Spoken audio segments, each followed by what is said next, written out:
Try again. All right, I'd like to call the May 27th, 2025 Planning Board meeting to order.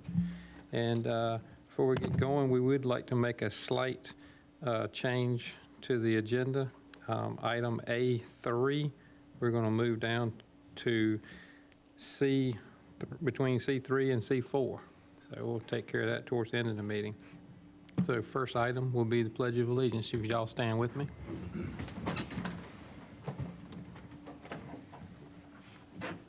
I Pledge of allegiance to the flag of the United States of America and to the republic for which it stands, one nation, under God, indivisible, with liberty and justice for all.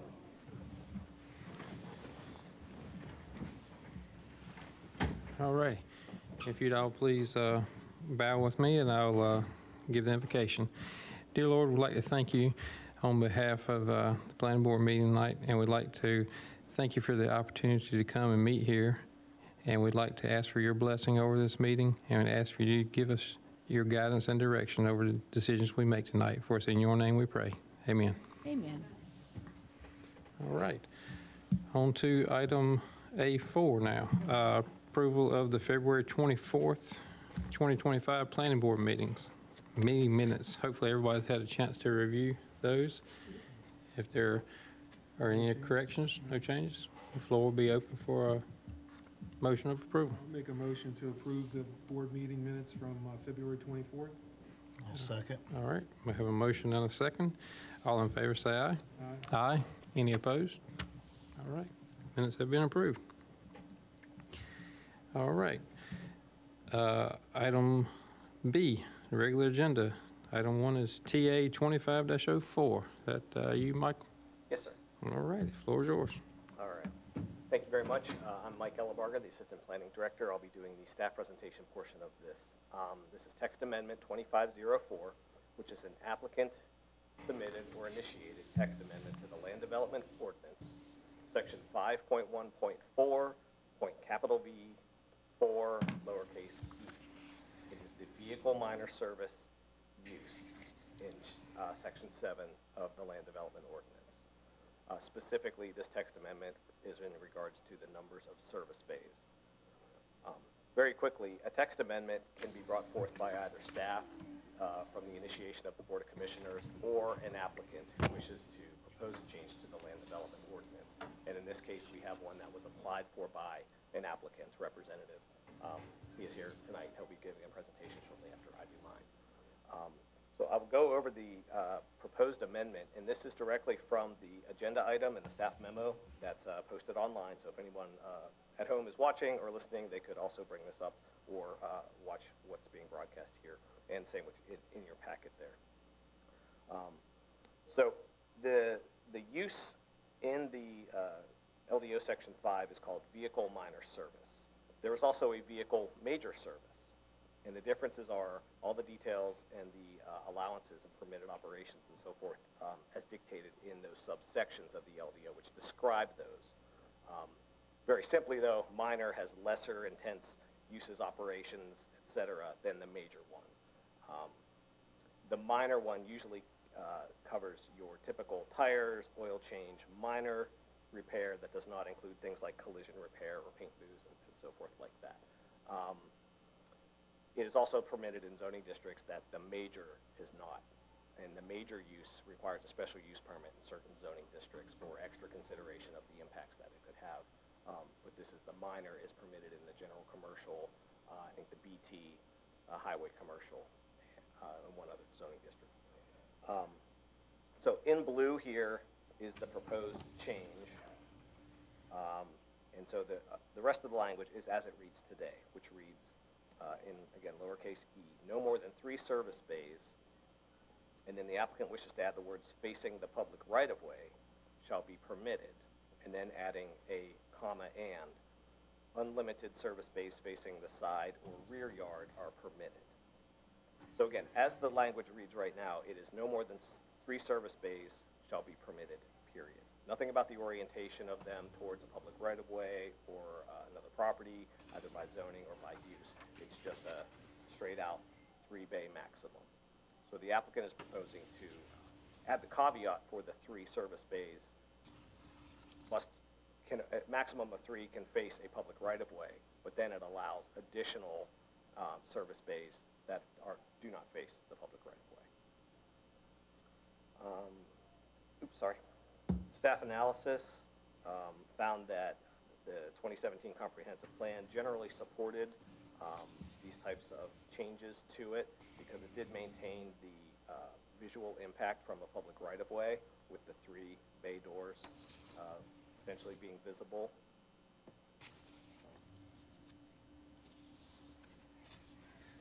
Generally, so with that, the staff is recommending approval of text amendment 2504 as it does not alter or go contrary to those longstanding intentions of the comprehensive plan or the Main Street Vision Plan, as it does keep the core standard of 3 maximum bays for the vehicle minor repair use. The applicant is here, Patrick from Morningstar Law Group. I will bring up his presentation, and then after that, we can certainly open up to questions. All right.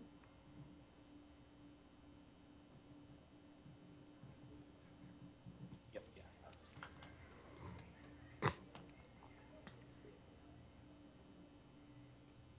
Full screen.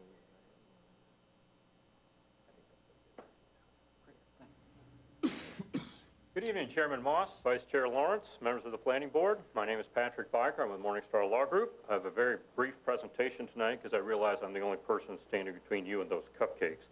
I do want to, before I get started, I really want to recognize the staff's support we've received. We've received excellent customer service. I graduated from UNC Chapel Hill City Planning School in 1994 and worked in many jurisdictions across the Tar Heel State, and I have to say your customer service is second to none. So again, I'm with Morningstar Law Group. We have offices in downtown Durham and downtown Raleigh. I'm here tonight representing Chapel Hill Tire. And if I can make this work, we'll be in good shape. There we go. What we want to do is put forward text amendment that we believe enhances property values and aesthetics. What we're trying to do is put forward zoning requirements that'll direct vehicles to the sides or the rear of vehicle service minor uses in those newer buildings. We want to encourage attractive facades so that the waiting area, pedestrian-oriented activities are close to the right-of-way and facing the right-of-way. And then, of course, through other sections of the land development ordinance, we can emphasize landscaping that will improve our community appearance. So, for example, you want to have the waiting area for people who are having their cars serviced be close to the sidewalk, close to the street. That might encourage them to go out and walk and patronize other businesses that are moving into Rolesville. Because obviously our quality of life here is outstanding, and what we want to do is encourage people to come, and while their car is being worked on, they can go get a cup of coffee, get a donut, whatever it is that they might want to have while their car is being worked on. And so the other advantage of this text amendment is that you can encourage service bays to face into shopping centers, regional or neighborhood shopping centers. So here's an example where you can see there's numerous, I think it's 7 or 8 service bays, but these would be facing internal to a shopping center. They wouldn't be seen from the street for people who are driving by. So it's another way to keep, retail shopping centers vibrant and active and thriving in the town of Rolesville. And so did want to mention, just for the record, that our research found that the text amendment we've put forward is essentially the same standard that there is in Knightdale, Wake Forest, and the city of Raleigh. So our nearby cities have the same, municipalities have the same standard that we're requesting tonight. I think that's all I have to say, and be happy to answer any questions. We very much appreciate your time tonight and respectfully ask for your support. Thank you. Thank you so much. Appreciate it. Do any of the board members have questions for staff or the applicant? Just for staff, just out of curiosity, service bay is defined as being an enclosed bay, or does it also include an open bay? Well, I can bring up the LDO and we can look at the standard.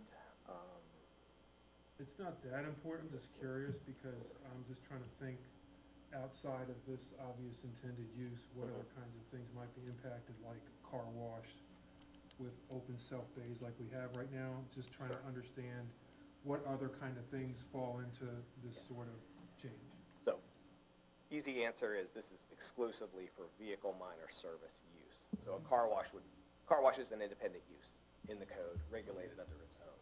So there would be no leakage of this, For that permission particular type of into a business. car wash, exactly. Right. No. Nor just any other, just imagine any other type of use. No, this is specifically under vehicle minor service only, where this would be permitted, so. But still, for the sake of the question, unless there's a very significant rule that says you have to have a garage door, I mean, you could technically have a bay of 5 or 6 bays if a service bay is considered free-walled or whatever. I'm just, you know what I mean? I'm just trying to Yeah. make sure that because what we're talking about is taking a limit of 3 and changing it to essentially be unlimited as long as it's not facing the front street. That's correct. So when we make that big, when we open it that much, I'm just curious to know if there's some other kind of, Highlighted on screen is the exact section from the current ordinance. So it says no more than 3 service bays shall be permitted. And I'm quite sure there's not a definition of service bay, getting down to the finiteness of enclosed, including door, et cetera. Okay. So that's a valid concern, but it would not be something that couldn't be done today either, which is something to consider. understood. Mr. Verseegen, take a look at 4D. We could certainly expand the definition. 4D of probably service bay. forecloses the situation. you're looking at. 4D on the screen is, I think, impacted. Oh. Ability to read the Yeah. menu. There it goes. Mike and Derek, So be within the Okay, enclosed all right, building, thank you. however, bay Yeah, doors. I- may It- be it- open during operation. I think you'd have a tough interpretation claiming you don't have to have a door if we're regulating when you have to have the doors open and closed. Fair. Yeah. That's good, thank you. Thank you for seeing that. Thank you very much for your presentation. My question really has to do with impact of traffic conditions. And I know that by placing the bays in the rear of the building, that you're mitigating some of those effects of traffic on the street itself. But have you done any studies to demonstrate what type of potential impact a facility like the one that you showed in your presentation would have on traffic patterns? Yeah, I'm glad you asked that. What is required, and especially required by NCDOT, is what's referred to as the stem length. So I believe it's at least 100 feet from where you turn in off of, say, Main Street. You would have to go at least 100 feet into the site before you could turn into a service bay. And that's to make sure you never have cars backing up. 100 feet would allow you to have at least 4 cars. I mean, that's very, very, very unlikely, but you could have 4 cars lining up so that you have clean, safe turning movements into the service bays. But my experience is that you'd have to have a stem length of at least 100 feet on any NCDOT maintained road before you could have the turning movement into a service bay. So that, again, I think one of the advantages of this is to pull the cars away from the street and focus pedestrian, more human activities on the sidewalk. Great question. Question for Michael.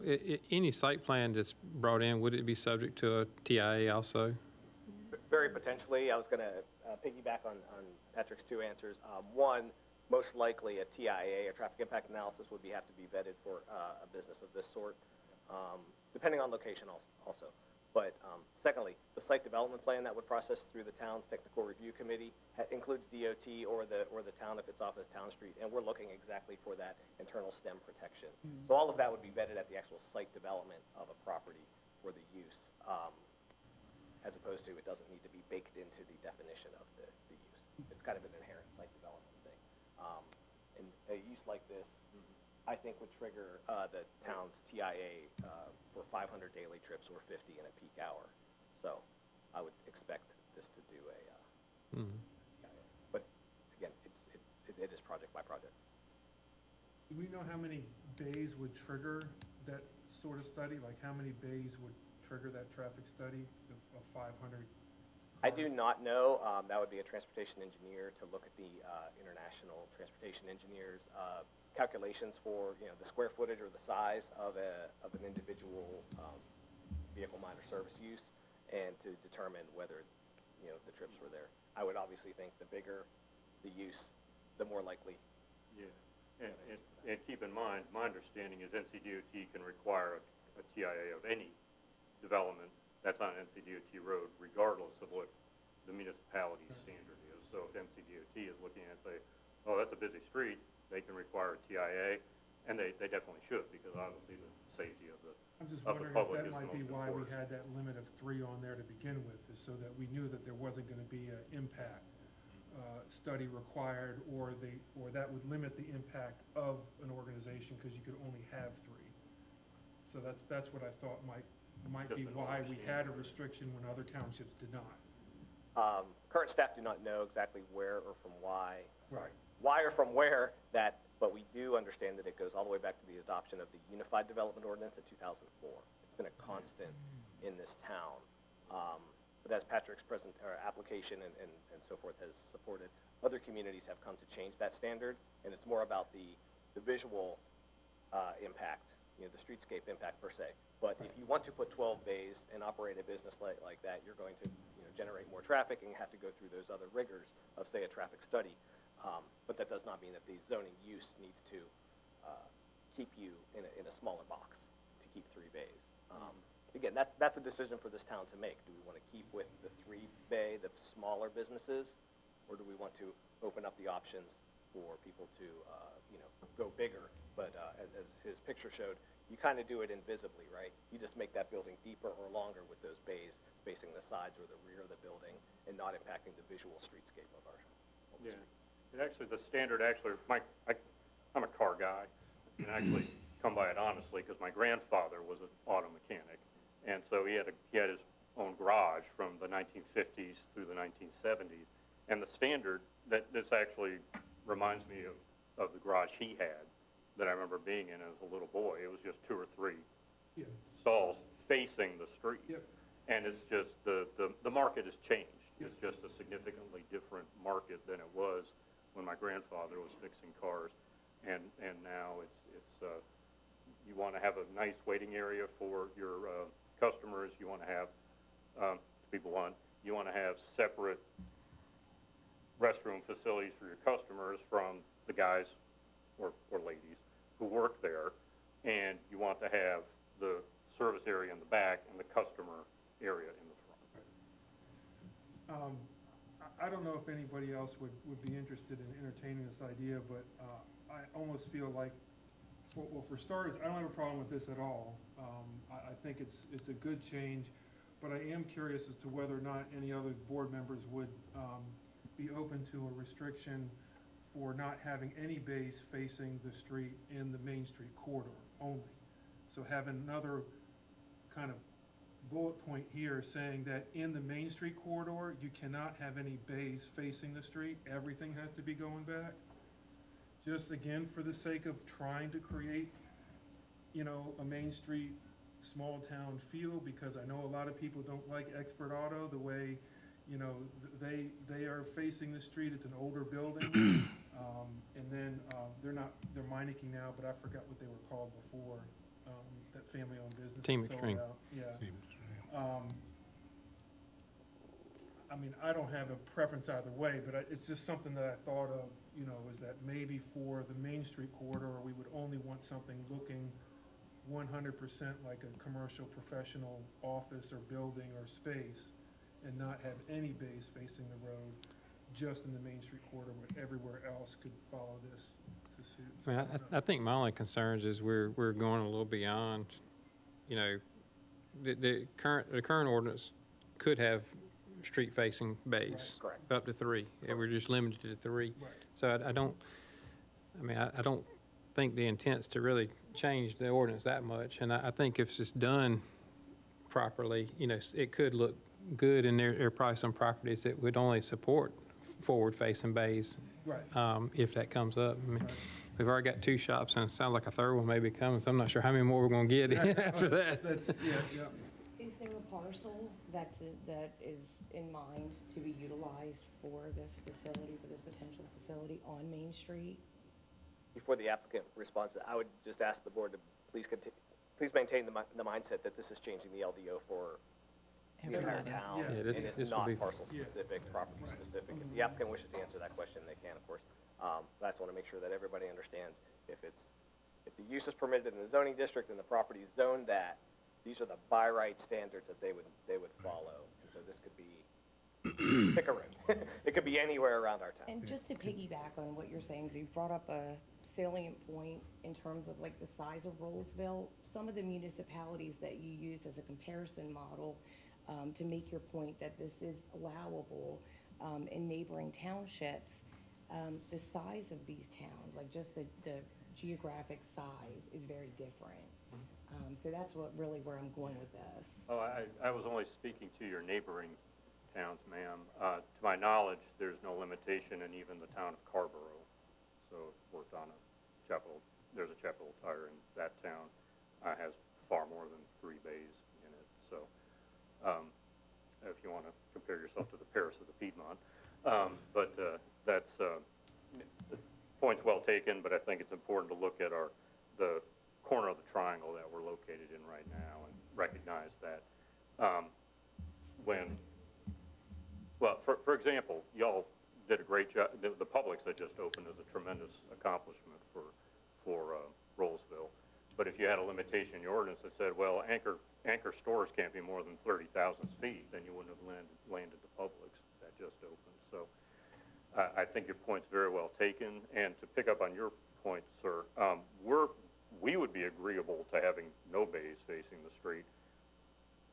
In good conscience, I did not want to turn in a text amendment that created nonconformities from businesses that are that have been doing business here for a long time.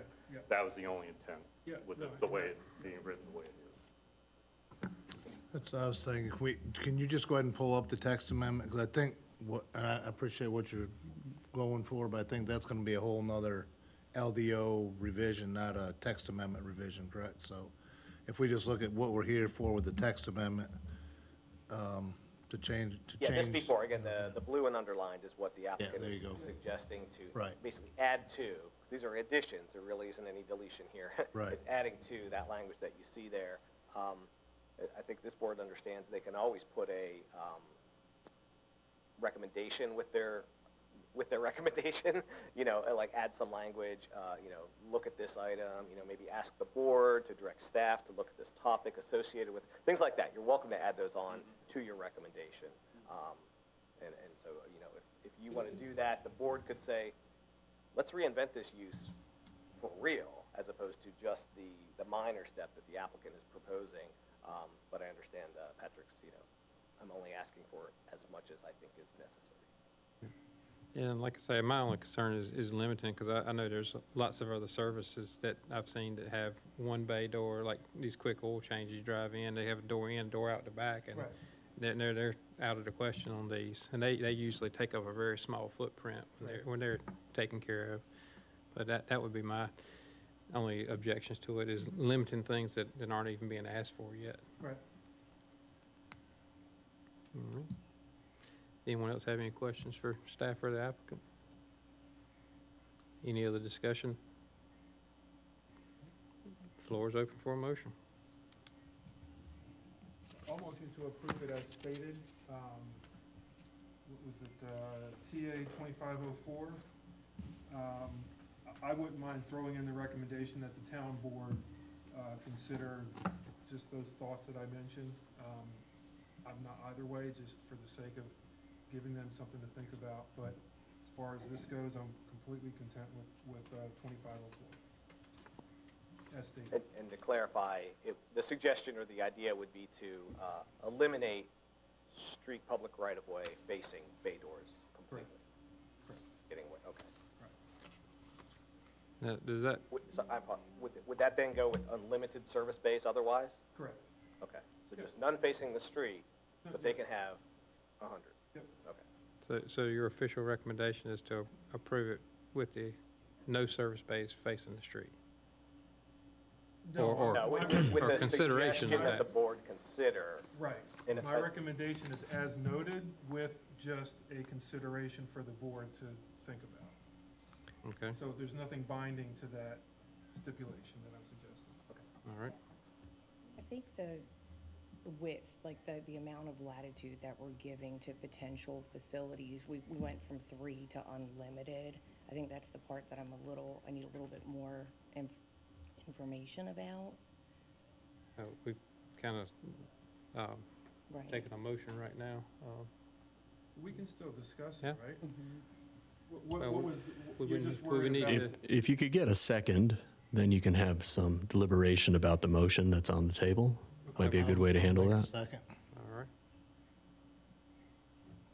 All right, so we have a motion and a second, and you had other Yeah, concerns? just that we went from 3, having a very constrained amount, to just unlimited. I think that that's a lot of latitude.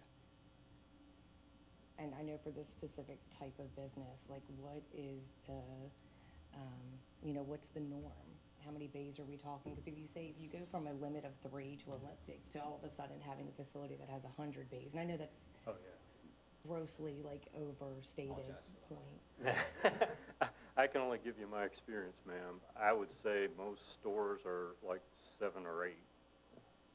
7 or 8. Maybe there's a store out there that has 9 or 10. I think that if I could go back to my presentation, if you don't mind, ma'am. Yeah, that one. Yeah. That's a brand-new store. It opened just a few weeks ago, and so it's got, I think behind the cash points is the last one, 1, 2, 3, 4, 5, 6, it looks like 8. So that's a brand-new store, so I think if you limited it to 10, that would be more than enough for anybody who's considering a new store. But I can only share with you my experience. I really don't know what other places have, or what other developments have actually built. But again, this is a brand new store that I worked on a little bit, and it has 8. So I assume that's the quote-unquote cutting edge in terms of what your limitation on the number of bays could be. You can always make the recommendation is to revise the motion to limit that number of side-facing bays, Front of that building? if you I feel mean, like it's it needs to be a limit. uncomfortable. I think that having the understanding that this is typical and that we don't traditionally see a larger facility, I would like to see some Right, public constraint streets over placed. I think unlimited just, so, Would you be comfortable with 10 or 12, or what number do you think? I mean, I don't have a specific number in mind. I mean, if this is the norm and we're not gonna see, Well, I mean, I mean, I'm familiar with the industry a little bit, and you look at Pete Smith, he's got 4 facing the side, adding 2 facing 4. So he's got 6, and he's in a little tight spot. right, Expert Auto's only got the 2, but then he's got those open bays, and storage bays and a whole bunch of other stuff going on. Meineke is all side facing, they only have 4. Mhm.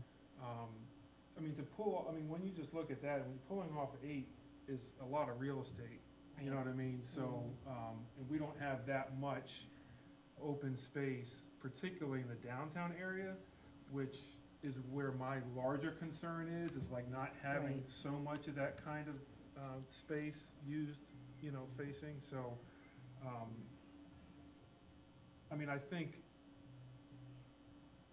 unlimited is a little bit scary for me to think about too, but I also realize there's also limitations on the property that make me feel comfortable that unless you got 130 acres, you're not gonna be able to do much more, so. no, that's a great point. But at the same token, I don't mind a limitation on it also because of the same reasons you talk about. So 10 to 12 is comfortable to me. I don't think you're gonna, to his point, I don't think you're gonna see something that needs that much space, Mhm. I'm comfortable with adjusting the motion accordingly.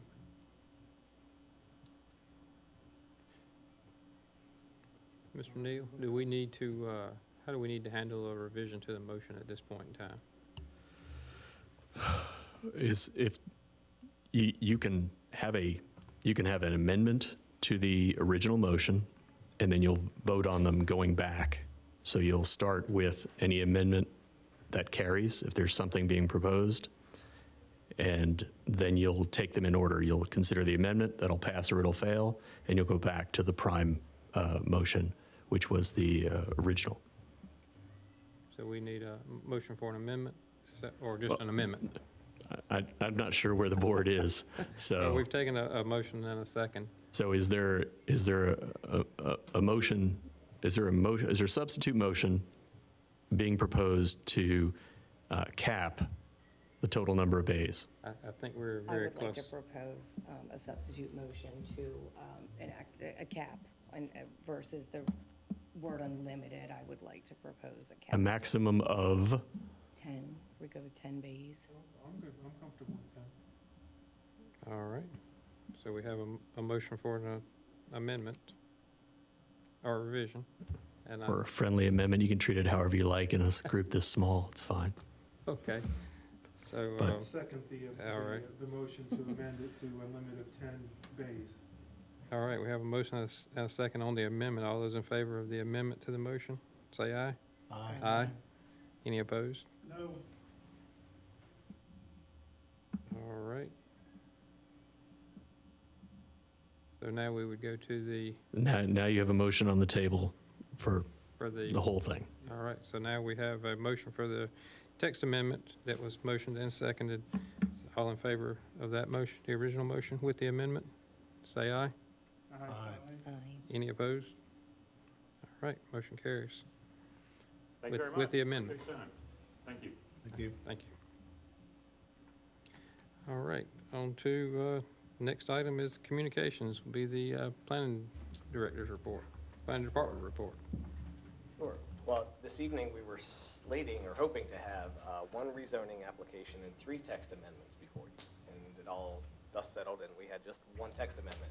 So I do anticipate next month to have hopefully 2 more text amendments and a rezoning before you. It's a rezoning on 6520 Fowler, 6521 Mitchell Mill Road, proposing 100 maximum single-family detached homes.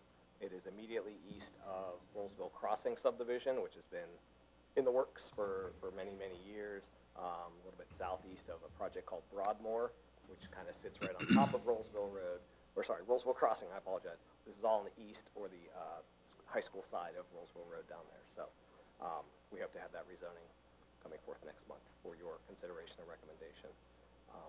Otherwise, just some highlights is still very high volume of development review applications coming forth. I think we had 17 here in May. Here we're in May. After several months of 18 and so forth. There's been a major clearance of downstream sewer capacity in the Harris Creek area.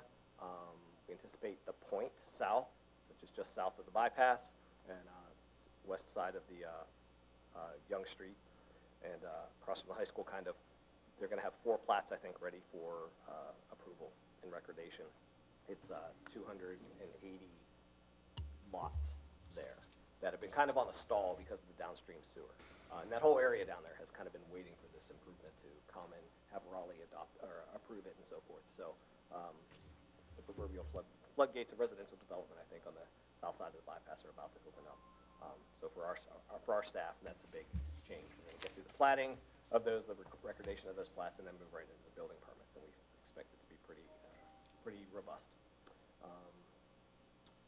Trying to think, what are some other things? Some of the benchmarks that have happened, as mentioned, Publix had their grand opening, and the 3 outbuildings there have their temporary certificates of occupancy.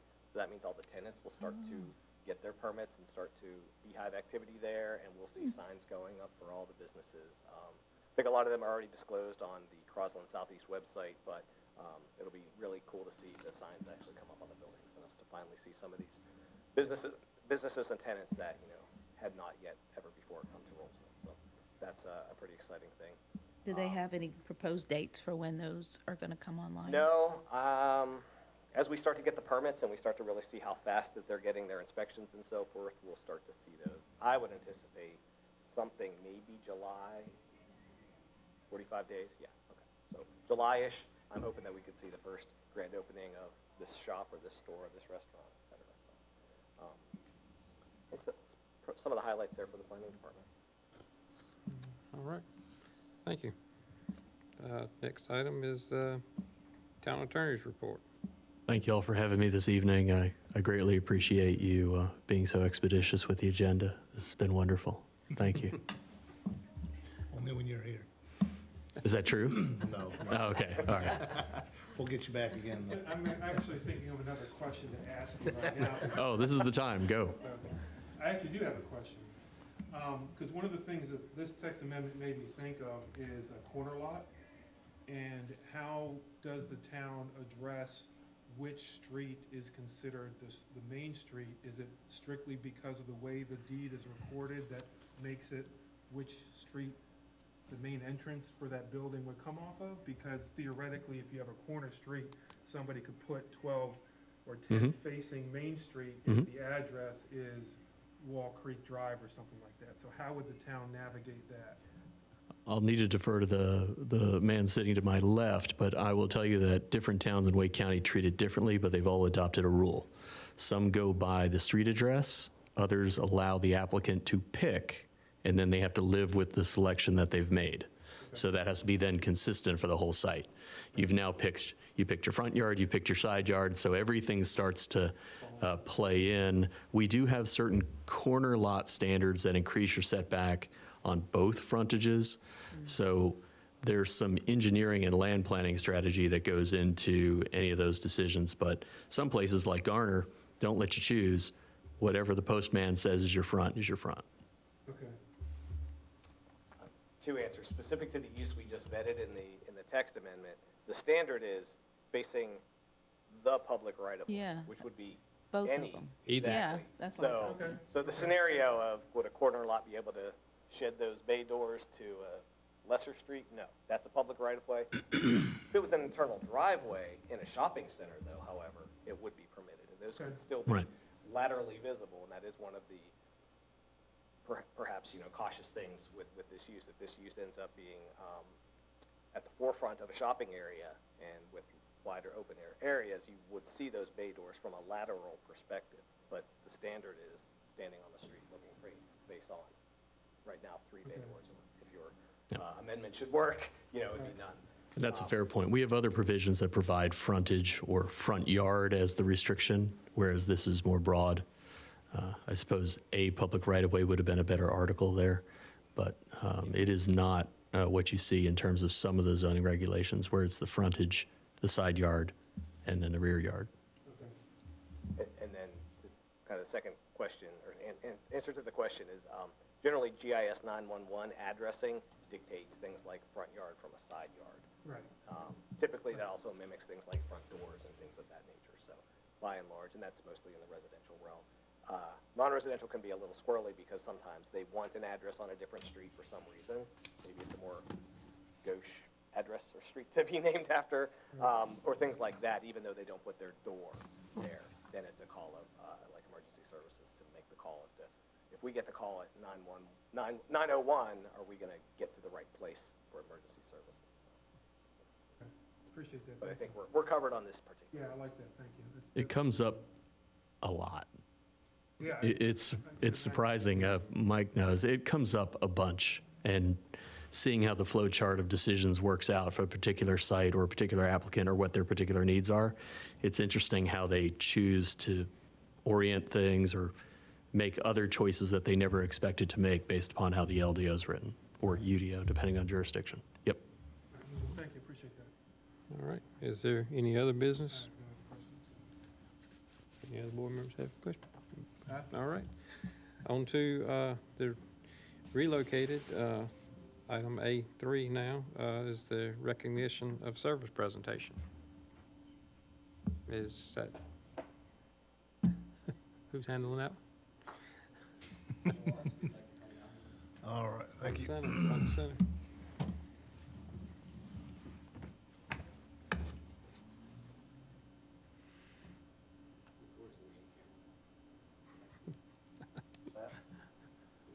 This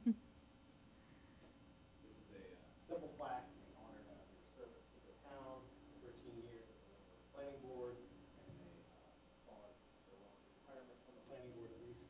So we just want to give you this plaque and share some writing. Thank you very much, I appreciate it. Thank you very much for your service.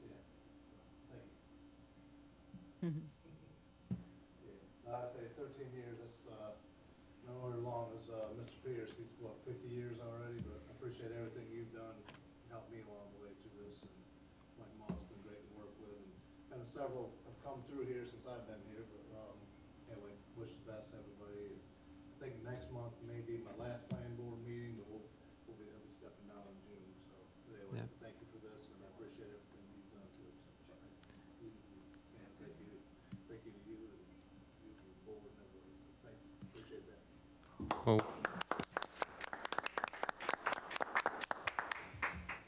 I suggest we do item 4, and then we can. all right. Well, I'd just like to say, Mr. Lawrence, I do appreciate all the things you've done for the board, and I'm grateful for the time we've served together, and I hate to see you go. Right, well, thank you, I appreciate it. All right. Thank you. Thank Yeah. you, guys. All right, we'll move on to the next item is, the floor will be open for a motion for adjournment. I'll make a motion, we adjourn.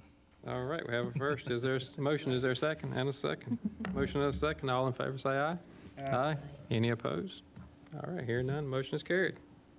Thank you.